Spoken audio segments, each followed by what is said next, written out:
Hi guys, Ron here and welcome to another episode of our aero testing series. As you probably saw in the B-roll, we started with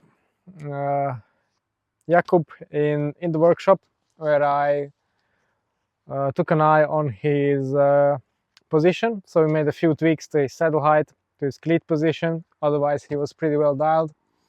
But recently I started doing this and suggesting this to riders to get a bike fit before the actual testing, because really if your position is not stable and biomechanically correct, then really there's no point of doing aero testing, because then the rider is all over the bike and the measurements are all over, so we don't even know what we're measuring or what are the differences in between that. And this is particularly true for beginner riders, of course. Yeah, but still, that's what we did. He is a really tall rider, so UCI category 3 on his BMC time machine, which the front end of that bike, he just changed the wheel cockpit to the flat one, so he needs a huge amount of spacers because the stack of the frame is pretty low, so that's a bit of a complication for him. But we managed to find a solution with the Aero coach extensions. So unfortunately with the current setting we can't go further up with the stack, which, well, just visually he's at the point where he could go a bit taller. I would not necessarily go lower with him, but we'll see in testing. So yeah, that's a bit of a question mark. And yeah, the other things were pretty well dialed. I have narrowed his Q factor a little bit because despite his height, he's a very slender individual. So he was pedaling with the feet quite wide apart, so that means that his pedal stroke was not in line, which I don't really like. It's not good for comfort or power transfer, and definitely not for aerodynamics. So we improved on that quite a lot. And yeah, the limiting factor there is where we were getting shoe rub on the cranks. So the ideal solution would be some different cranks with a narrower Q factor, like the Watchshop Kratos that we use, or well, I use, for example. But that's for a future upgrade. So now we have already begun the testing session. He's been out doing a few rounds. The first thing he wanted to try was, well, he has 3 different combinations of aero socks and overshoes. So right now we're going through those, and then we'll try the helmet visor combinations with the casque helmets, and then we'll move on to stack and reach adjustments, stance width, etc. So that's today's protocol. Let's do it now. He just came back from a run, so yeah, let's have a look.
Hip-hop is dead. Nobody knows how to make real music anymore.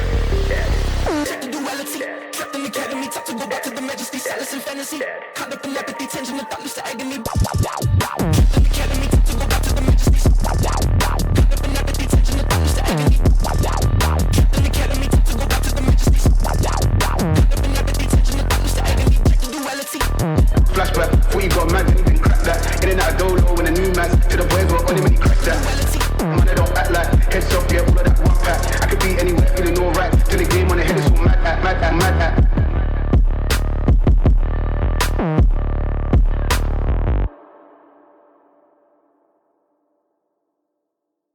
Okay guys, so we're wrapping up the test, or we are at least inching towards the end of it.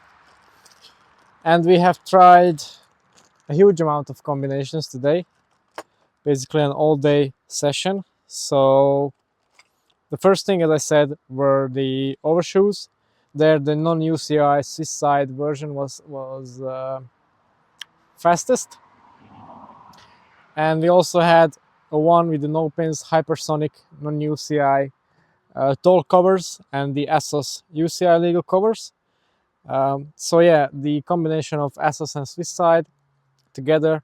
The Swiss side is basically a calf guard, so goes up here until the knee, and that was the quickest, perhaps predictably, but we have tested things like this in the past and they didn't work. So now it's did what it said, and it was also I think an 8 watt gain at 40 watts, so 40 kilometers per hour, should I say. So I'm happy with that. And then we also tested the UCI variant. Surprisingly, the no pins hypersonic was none faster than the UCI legal ASOS.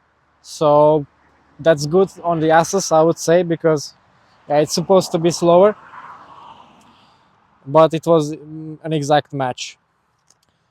So after we concluded that, we went on to test the helmets. Jakub has his own Bambino Pro Evo, which is what Team Ineos uses instead of the Mistral. So there I was curious if it's better than the Mistral. And finally we have a test where the Mistral was not the fastest. It was a bit of a relief, to be honest, because it started to get a bit boring. Anyway, the Bambino Pro Evo with the Aero visor, that was his first choice. Then we went on to the normal visor, which was again faster than the Aero one. So that's already 3 tests where the normal visor is faster than the flapped one. I guess it really only works for Filippo Ganna.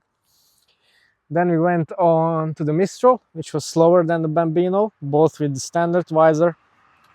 Then we went on with the S-Works, the long tail traditional one. I chose this one for Jakub because usually it performs well for riders like him. And it wasn't bad, but it wasn't better. Then we tried the Sweet Protection Redeemer, which unfortunately in this case wasn't very good. And then we had the Med Drone, which was excellent, really fast, and actually a lot faster than all of them. And then we at the end had the S-Works TT5, the Remco helmet. And usually this is quite of out there, but here these two, the Med Drone and the TT5, were the fastest, and the Med Drone was fastest still. So we stuck with that and did a retest. Everything was performing as expected, and then we went on to check the position. So the easiest thing to adjust on this bike was the reach. So we first tried reach adjustments. We tried a 15 millimeter longer reach, so that was the longest option available. That was slower. We tried a 10 millimeter shorter reach than original. That was also slower. So we went back to the original reach and started to play with the stack. We tried to increase the stack height by 5 millimeters, and that didn't make any difference. So that's a good thing. And that's basically what we had just a few runs ago. And then I narrowed down the pads so the elbows are touching. Usually this works. It worked in this case, and we made a really decent improvement. And now possibly for the final variation of the position, we have increased, since we can't increase the stack height anymore due to the bolt length, we have increased the stack by adding spaces underneath the arm pads. So let's just see how that works out. And yeah, then basically we would have exploited all the options which are available in this particular bike setup, or front end setup, should I say. Maybe perhaps it would be worth experimenting to get even more stack in the future. So for now we have all the available options tested. So let's check what we have actually done in this session. Okay guys, so we just checked this last adjustment and unfortunately it didn't work. Perhaps we've reached the point where you know, bringing up the forearms even more relative to the helmet covers up the helmet, which you don't want to do because that's an aerodynamic shape and your limbs are not. So yeah, we got a significantly worse CdA, but the setting before that without these spaces under the pads was excellent. I broke a barrier in CdA, which I honestly didn't think would be possible with a rider of this height like Jakub, but it's yeah, good job. Because yeah, he's got an extremely low CdA for what is a category 3 UCI position, so over 190 centimeters. So I'm really happy with the results. I hope, Jakub, that you're satisfied because you've done a really great job. So that's probably it for today. And of course, I hope you have found this informational and useful for your own purposes as well. And if you would like to see your own position optimized and analyzed in detail, like we have done in this all-day session today probably, then of course you can reach out to us in the links below. That's all for today. Thanks for watching and see you next time.